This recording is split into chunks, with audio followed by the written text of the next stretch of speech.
அன்புள்ளம் கொண்ட டிவி நேயர்களே வணக்கம். நான் உங்கள் அறிமுக ஜோதிடர் வெங்கடேஸ்வர். இப்ப நம்ம எதை பத்தி பார்க்க போறோம்னா சுக்கிர பயிற்சியை பத்தி பார்க்க போறோம். விருச்சிகத்திலிருந்து சுக்கிர பகவானவர் தனுசு ராசிக்கு மார்கழி 5ஆம் தேதிக்கு பின் பயிற்சி ஆகிறார். அப்படி பயிற்சி ஆகும் போதுல எந்தெந்த மாதிரியான மாற்றங்கள் நடக்கும் அப்படிங்கறத பத்தி தான் இப்ப பார்க்க போறோம். சப்ஜெக்டுக்கு போறதுக்கு முன்னாடி எந்தெந்த கிரகங்கள் எந்தெந்த எங்கெங்க இருக்கு அப்படிங்கறத நம்ம தெரிஞ்சுக்குவோம். சூரிய பகவான், சுக்கிர பகவான், செவ்வாய் பகவான் இவங்க 3 பேரும் தனுசுலையும், ராசி கும்பத்துல ராகு பகவானும், மீனத்துல சனி பகவானும், அதே மாதிரி மிதுனத்துல குரு பகவானும், சிம்மத்துல கேது பகவானும், விருச்சகத்தில் புதன் பகவானும். மார்கழி 14க்கு பின் புதன் பகவான் எங்க வராரு? நம்ம தனுசுக்கு வராரு. சோ இந்த இடைப்பட்ட காலங்கள் மார்கழி 5ல இருந்து அங்கிட்டு ஒரு 30 நாளைக்கு எந்த மாதிரியான மாற்றங்கள் சுக்கிரனால் தரப்போகுது? சுக்கிரன்றவர் யாரு? ஆடம்பரமான வாழ்க்கை, நல்ல சொகுசு வாழ்க்கை, ரெஸ்டாரண்ட்ல போய் ஜாலியா இருக்கிறது, ஒருத்தன் சந்தோஷமா இருக்கணும் அப்படின்னாவே சுக்கிரனோட உதவி வேணும். அந்த அமைப்பு எப்படி இருக்கும் அப்படிங்கிறத பத்தி இப்ப வாங்க பார்ப்போம். இப்ப அதோட முக்கியமா நாடு ரீதியா எந்த மாதிரி அமைப்பு போகுதுன்னா, சுக்கிரன் தனுசு ராசியில இருக்கும் போதுல வாகனங்கள் சம்பந்தப்பட்ட அமைப்புக்கு, ஏன்னா கடகத்துக்கு 6ஆம் இடத்தில் வருது. அப்படிங்கும் போதுல வாகனங்கள் சம்பந்தப்பட்ட அமைப்புகளால நிறைய ஆபத்துகளும் பாதிப்புகளும் நாடு ரீதியா வரும். இன்னும் சொல்ல போனா கவனக்குறைவால் பெரிய சேதங்கள் வாகனங்களுக்கு வரும், அரசு போக்குவரத்துகளுக்கு பாதிப்பு வரும். அப்படி டிரான்ஸ்போர்டேஷன் ரிலேட்டடா ஒரு பெரிய ப்ராப்ளம இந்த அரசாங்கம் இந்த காலகட்டத்துல சந்திக்கும் அப்படிங்கிறத சொல்லலாம். சரிங்களா? ஏன்னா அந்த 4ஆம் பாவத்துக்கு 6ஆம் இடத்துல இருந்து இந்த காலகட்டம் சுக்கிரன் நடக்கிறதுனால, கடகத்துக்கு 6ஆம் இடத்துல இருந்து சுக்கிரன் நடக்கிறதுனால இது மாதிரியான அமைப்புகள். அதே மாதிரி பிரபலத்துவமா இருக்கிறவங்களுக்கு இந்த காலகட்டத்துல முக்கியத்துவமும் முதன்மைத்துவமும் கிடைக்கும். பிரபலத்துவமாக இருப்பவர்களுக்கு முக்கியத்துவமும் முதன்மைத்துவமும் அரசியல் ரீதியா முக்கிய அங்கீகாரமும் கிடைச்சிடும். ஏற்கனவே அரசு துறையில இருக்கிறவங்களுக்கு எதிர்ப்பும் அதே மாதிரி ஸ்ட்ராங்கா உட்கார்ற மாதிரி உள்ள சூழ்நிலை யாருக்கு? பிரபலமா இருக்கிறவங்களுக்கு கிடைக்கும் அப்படிங்கிறத சொல்லலாம். அதே மாதிரி பிரபலமா இருக்கிற ஒரு சிலர்களுக்கு மன உளைச்சலும் வரும். அது ஒரு இழப்பு மாதிரி கூட.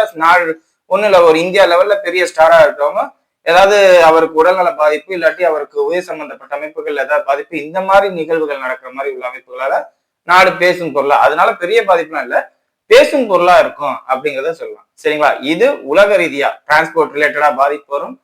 பிரபலங்களுக்கு இந்த மாதிரி அமைப்புகள் இருக்கு அப்படிங்கிற மாதிரி உள்ளது. இப்ப 12 ராசிகளுக்கும் எப்படி இருக்கு அப்படிங்கிறத வாங்க பார்ப்போம். விருச்சிக ராசி அன்பர்களே, இந்த மாசம் பார்த்தோம்னா ராசிக்கு 2ஆம் இடத்துல சுக்கிரன் பயிற்சி ஆகுது. இந்த அமைப்பு உண்மையிலே ஒரு அற்புதமான அமைப்பு. இன்னும் சொல்ல போனா தொழில் அற்புதமான காலகட்டம். நண்பர்களோட உதவி அதிகப்படியா கிடைக்கும். இப்ப நம்ம ஒரு தொழில் செய்யறோம்னா அதுக்கு வேலைக்கு ஆட்கள் தேவை. மேன் பவர்ங்கிறது ரொம்ப ரொம்ப முக்கியம். அந்த மேன் பவரானது எப்பவுமே காசு கொடுத்தாதான் வரும். வேலைக்கு ஆள் வைக்கிறோம்னாவே அங்க ஏதோ ஒரு சம்பளம் அப்படிங்கிற ஒரு விஷயத்த நம்ம பேச போறோம் அப்படிங்கிறதுதான் விஷயமே. ஆனா இந்த நேரத்துல நண்பர்களோட உதவி சரியான நேரத்துல உதவி பண்ணும். நம்ம நினைச்சு கூட பார்த்திருக்க மாட்டோம் இவங்கெல்லாம் நமக்கு உதவி பண்ணுவாங்க அப்படிங்கிற அமைப்பு. அதே மாதிரி 2ஆம் இடத்துல சுக்கிரன் அமைவது குடும்பத்தோட உதவி. குடும்பமே உங்களுக்கு சப்போர்ட் பண்ணும். உங்க தொழிலுக்காண்டி குடும்பமே சப்போர்ட் பண்ணி தூக்கி விடும் அப்படிங்கிறத சொல்லலாம். சரிங்களா? அதே மாதிரி மனைவியோட ஒத்துழைப்பு, நண்பர்களோட ஒத்துழைப்பு, யாருமே வழிப்போக்கர்னு சொல்ல, ஸ்ட்ரேஞ்சர் அப்படின்னு சொல்லுவோம் நம்ம, அவங்கள வழிப்போக்கர்களோட உதவி கூட இந்த நேரத்துல கிடைக்கும். யாருனே தெரியாதவங்க கூட இந்த காலகட்டத்தில் நமக்கு தொழில்ல ஒரு நல்ல யோசனையோ நல்ல முன்னேற்றத்தையோ கொடுப்பாங்க அப்படிங்கிறத சொல்லலாம். எப்ப எப்படி என்ன மாதிரி சூழ்நிலையில நம்ம வாழ்க்கை தரத்தை மாத்திக்கலாம் அப்படின்னு சொல்லுவாங்க. அந்த அளவுக்கு ஒரு அற்புதமான காலகட்டம். அதே மாதிரி திருமண அமைப்பு அடுத்த வருஷம், அதாவது அடுத்த வருஷம்னா என்ன, மார்கழி 15க்கு பின் புதன் பயிற்சியான பிறகு திருமண அமைப்பு, திருமணம் ஆகாதவர்களாக இருக்கும் பட்சத்தில் திருமண அமைப்பு கைகூடி வரும். எந்த குறையும் இருக்காது. ஆண்களாக இருக்கும் பட்சத்தில் அவங்களுக்கு அதிகப்படியான ஆசைப்பட்ட விஷயங்களே கிடைக்கும் அப்படிங்கிறதே சொல்லலாம். பெண்களாக இருக்கும் பட்சத்தில் எதிர்பார்த்தது கிடைக்காட்டியும் கிடைச்ச விஷயம் நல்ல விஷயமா இருக்கு அப்படின்னு சொல்ற அளவுக்கு உள்ள சூழ்நிலைகள். சரிங்களா? தொழிலால் ஒரு உன்னத நிலையையும் உயர்ந்த நிலையும் அடைவீங்க அப்படிங்கிறதுல எந்த மாற்றமும் இல்லை. அதே மாதிரி குரு பகவான் ராசிக்கு 8ஆம் இடத்துல இருக்கிறது தொழில்ல அபிவிருத்தி லாபத்தை கொடுக்கும். எதிர்பாராத வருமானம், பிறர் அறியாமை பயன்படுத்தி கொள்வதுதான் 8ஆம் பாவமே. அடுத்தவங்களுக்கு தெரியாத விஷயத்த நம்ம பயன்படுத்தி சம்பாதிக்கிறதுக்கு பேர் தான் 8ஆம் பாவமே. அந்த விஷயத்த இந்த காலகட்டத்துல கரெக்டா காரியமா செஞ்சு அருமையா செஞ்சிருவீங்க அப்படிங்கிறத சொல்லலாம். சரிங்களா? ஒரே ஒரு மைனஸ், குரு வக்ரமா இருக்கார். அப்படிங்கும் போதுல என்ன, ஒண்ணு பூர்வீக சொத்துல பாதிப்பு வரும், இல்ல குழந்தைகள் சம்பந்தப்பட்ட அமைப்புல தேவையற்ற வீண் மருத்துவ செலவு ஏற்படும். இது எப்படி இந்த மருத்துவ செலவு எதனால யாரால? குருவால மட்டும்தானு கேட்டா ராகுவாலே நடக்கும். காரணம் என்ன? 5க்கு 4ஆம் இடத்துல ராகு இருக்காருல்ல. அப்படிங்கும் போது அந்த மருத்துவ செலவு ராகு கொடுப்பார். ராகுன்னா என்ன? ஃபுட் பாய்சன் ஆகுறது, அதே மாதிரி மெடிக்கல் மருந்து ஓவர் டோசேஜ் ஆகி வயிறு வெந்து போறது, அதே மாதிரி விஷம் தீந்தல் அப்படிங்கிற ஒரு விஷயம், அதாவது பாம்பு கடிக்கிறது, இந்த மாதிரி விஷயங்கள், சிலந்தி கடிக்கிறது, பூரான் கடிக்கிறது, இந்த மாதிரி உள்ள விஷம் தீண்டல் சம்பந்தப்பட்ட அமைப்புகளால குழந்தைகள் பாதிக்கப்படுறது. இல்லாட்டி உங்களுக்கு பாதிப்பு ஏற்பட்டு ஜனனகால ஜாதகத்துல குழந்தைகளுக்கு வலுவாக இருந்தால் உங்களுக்கு இதெல்லாம் பண்ணும். அது வேணா குழந்தைக்கு பதிலாக என் தந்தை என்னை பார்த்துக்கிட்டாரு அப்படிங்கிற மாதிரி உங்களை கடிக்கிற அமைப்பு. சோ விஷம் தீண்டல் சம்பந்தப்பட்ட விஷயங்கள்ல ரொம்ப ரொம்ப கவனமாகவும் எச்சரிக்கையாகவும் இருக்கணும் அப்படிங்கிறத சொல்றேன். அதே மாதிரி குழந்தையை விட்டு பிரிந்து வெளிநாட்டுல இருக்கிற தந்தையா இருக்கும் பட்சத்தில் இந்த நேரத்துல குழந்தைகளுக்காண்டி நீங்க வீட்டுக்கு வருவீங்க. குழந்தைகள் ஏதோ அந்த அளவுக்கு சேட்டை பண்ணிட்டாங்க, இல்ல அப்பாவை பார்க்கணும்னு பண்ணிட்டாங்க அப்படிங்கிறதுக்காண்டி வெளிநாட்டுல இருந்து உள்ள வருவீங்க. அந்த அளவுக்கு ஒரு, அதாவது குழந்தை அந்த ராகுங்கிறது குழந்தைகள் சம்பந்தப்பட்ட அமைப்புல விளையாடுறதுனால உங்களோட பொழப்பு அதாவது உங்களோட ஸ்ட்ராங்கா இருக்கிற மைண்ட் செட் பாதிக்கப்படும் அப்படிங்கிற ஒரு விஷயத்த சொல்லலாம். சரிங்களா?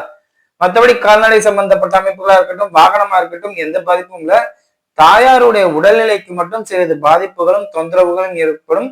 குறிப்பாக தாயாருக்கு கர்ப்பப்பை சம்பந்தப்பட்ட அமைப்பு பாதிப்போ, இல்ல முட்டி வலி மூட்டு வலி சம்பந்தப்பட்ட அமைப்போ, மலக்குடல் சம்பந்தப்பட்ட அமைப்போ கடுமையா பாதிக்கும். சோ இது சார்ந்த பிரச்சனை இருக்க தாயாராக இருக்கும் பட்சத்தில் நீங்க அதை கொஞ்சம் கவனமா பாத்துக்கோங்க. சரிங்களா? இப்ப வாங்க நட்சத்திர ரீதியான பலன்களை பார்ப்போம். விஷாக நட்சத்திரக்காரர்கள். விஷாக நட்சத்திரக்காரர்களை பொறுத்தவரை நட்சத்திர அதிபதி வக்ரம், செவ்வாய் அஸ்தமனம். அப்படிங்கும் போது இந்த நான் சொன்னேன் பாத்தீங்களா, பிறருக்கு நடக்கும், அதாவது கொஞ்ச நேரத்துக்கு முன்னாடி கொஞ்சம் நெகட்டிவ் நிறைய பேசியிருப்பேன். அந்த நெகட்டிவ் பூரா உங்களுக்கே நடக்கும். விஷம் தீண்டல், ஃபுட் பாய்சன் ஆகுறது, மலக்குடல் சம்பந்தப்பட்ட பாதிப்பு, இது எல்லாமே உங்களுக்கே நடக்கும். எலும்பு உடஞ்சு போறது, பல்லு உடஞ்சு போறது, ரத்தம் சுண்டி போறது, ரத்த சோகை வர்றது, அதே மாதிரி உடன் பிறந்த சகோதரர்களால் பாதிப்பு ஏற்படுறது. ஏன் இவ்வளவு ஏன் உங்களுக்கு சொல்றேன், காரணம் என்ன? நட்சத்திராதிபதியே வக்ரமாயிட்டார், ராசி அதிபதி அஸ்தமனம் ஆயிட்டார். சோ நீங்களே உடலாலும் மனதாலும் வீக் ஆயிட்டீங்க அப்படிங்கிறதுதான் உண்மையான அர்த்தமே. சரிங்களா? மனக்குழப்பங்கள் அதிகமாக வரும். மனக்குழப்பங்களாலே வாலண்டியரா நிறைய பிரச்சனைகளை போய் ஈடுபடுவீங்க. போலீஸ் ஸ்டேஷன் வரையும் போயிருவீங்க. குழப்பம், சாதாரண ஒரு வதந்தியை நம்பி நடக்காத ஒரு விஷயத்த உண்மை நினைச்சுக்கிட்டு போலீஸ் ஸ்டேஷன் வரையும் போயிருவீங்க. அந்த அளவுக்கு தேவையில்லாத மனசங்கட்டங்களும் மனஸ்தாபங்களும், ஸ்ட்ரெஸ், அதிகப்படியான ஸ்ட்ரெஸ்ல இருப்பீங்க. வேலை பார்க்குற இடத்துல அதிகப்படியான ஒர்க் ப்ரெஷர் கொடுக்கறனாலே இதெல்லாம் நடக்கும். சோ முடிஞ்சா செய்யுங்க, முடியலையா என்னால இப்ப செய்ய முடியாது, பட் ஆனா நான் செஞ்சு முடிப்பேன் அப்படிங்கறத உங்க சைட்ல இருக்கிற ப்ராப்ளத்தை வெளியில சொன்னீங்கன்னாவே இந்த ப்ராப்ளம்லாம் கிளியர் ஆயிரும். சரிங்களா? திருமணம் சம்பந்தப்பட்ட அமைப்பு இந்த காலத்துல அதை பத்தி பேசவே வேண்டாம். காரணம் என்ன? நட்சத்திராதிபதி வக்ரம், செவ்வாய் அஸ்தமனம். அப்படிங்கும் போதுல இதை பத்தி பேசினாலும் ஆப்போசிட் சைட்ல இருக்கிறவங்க உங்களை பிடிக்காதுன்னு சொல்லிட்டு போயிடுவாங்க, உங்க மனசை நொறுக்குவாங்க. சோ இப்ப அதை பத்தி பேசி நம்ம மனசை நொறுக்கிக்கிறதுக்கு அதை பத்தி பேசாமே இருக்கிறது நல்லது அப்படின்னு நினைச்சிட்டு போயிடலாம். சரிங்களா? மற்றபடி எந்த குறையும் இல்லை. குழந்தைகள் சம்பந்தப்பட்ட அமைப்பு இந்த காலகட்டத்துல கொஞ்சம் பாதிப்பா இருக்கு. அதுக்காண்டி மருத்துவ செலவு அதிகமா பண்ணுவீங்க. சோ கன்சீவாக இருக்கிற விருச்சிகராசி பெண்களாக இருக்கும் பட்சத்தில் கொஞ்சம் கவனமா பார்த்து இருக்கிறது ரொம்ப ரொம்ப நல்லது. இல்லாட்டி தேவையற்ற மருத்துவ செலவுகளை நீங்களே உருவாக்கிக்குவீங்க அப்படிங்கிறதுதான் உண்மை. சரிங்களா? அடுத்தது அனுஷ நட்சத்திரக்காரர்கள். அனுஷ நட்சத்திரக்காரர்களை பொறுத்தவரை நட்சத்திராதிபதி வக்ர நிவர்த்தி அடைஞ்சு 2ஆம் இடத்துல சுக்கிரன் வருதுங்கிறது ஒரு உன்னதமான பலனே சொல்லலாம். திருமண அமைப்பு, அதாவது விஷாக நட்சத்திரக்காரர்களுக்கு திருமணமே நடக்காதுன்னா உங்களுக்கு திருமணம் நல்லபடியா நடக்கும். வாலண்டியரா எல்லாமே வரும், நீங்க தேடி போகணும்னு அவசியம் இல்லை. என்னன்னு சொல்ல போனா பெண்களோட ஆண்களுக்கு இந்த இடத்துல அதிகமா இருக்கும். ஏன் ஆண்கள்? ஏன்னா சுக்கிரன்கிறது ஆண்களுக்குரியது. ஆண்கள் செவ்வாய் பலமான பெண்களுக்கு கல்யாணம் ஆகும், சுக்கிரன் பலமான ஆண்களுக்கு கல்யாணம் ஆகும் அப்படிங்கலாம். சோ இந்த காலகட்டத்துல ஆண்களுக்கு அதிகப்படியான திருமண அமைப்பு அனுஷ நட்சத்திரக்காரர்களுக்கு இருக்கும்.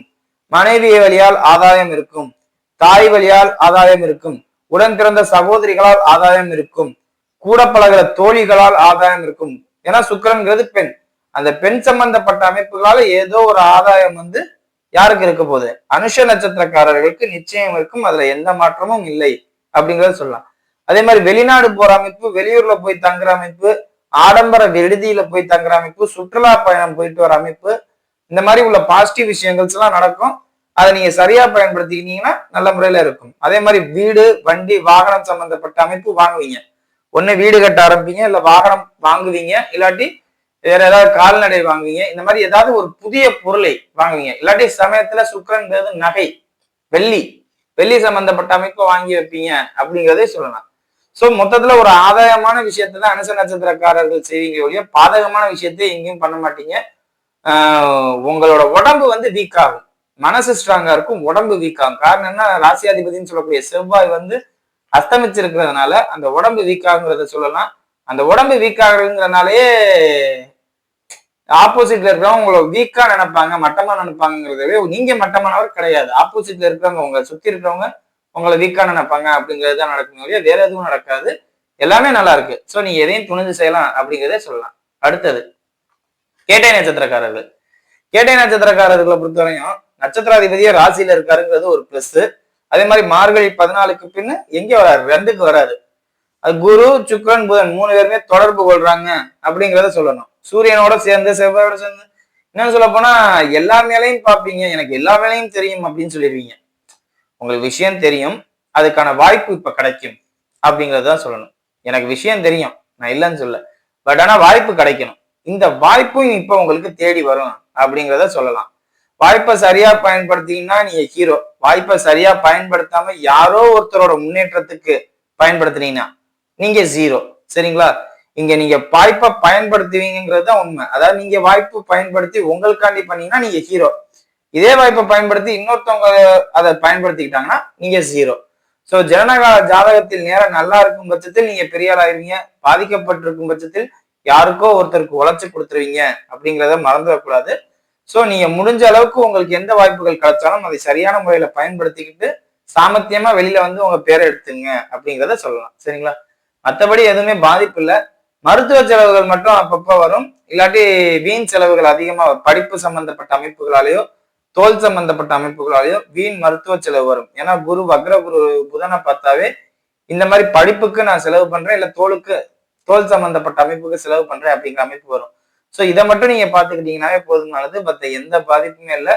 தாயாலேயோ வாகனத்தினாலேயோ பூமி சம்பந்தப்பட்ட அமைப்புகளாலேயோ இல்ல வீட்டுல இருக்கிறதுனாலயோ ஒரு நல்ல உன்னதமான நிலைகள் பேரு கிடைக்கும். சகல விதமான ராஜயோகங்களும் உங்களை தேடி வர்ற அமைப்புகள்லாம் இருக்கு கேட்டை நட்சத்திரக்காரர்களுக்கு. சோ சரியா பயன்படுத்தும் பட்சத்தில் நீங்க ஒரு உன்னதமான நபராக இருங்க. தவறா பயன்படுத்தினீங்கன்னா வேற யாரோ உங்களை வச்சு பலன் அடைஞ்சிட்டாங்க அப்படிங்கிறது உண்மை. சரிங்களா? மற்றபடி எந்த பாதிப்பும் இல்லை. வீடியோ இப்பதான் ஃபர்ஸ்ட் டைம் பார்க்கறதா இருந்தா லைக் பண்ணுங்க, ஷேர் பண்ணுங்க, கமெண்ட் பண்ணுங்க. சேனலை மறக்காம சப்ஸ்கிரைப் பண்ணுங்க. வேற எதுவும் ஜோதிட ஆலோசனைக்கு கீழே உள்ள நம்பருக்கு கால் பண்ணுங்க. நன்றி.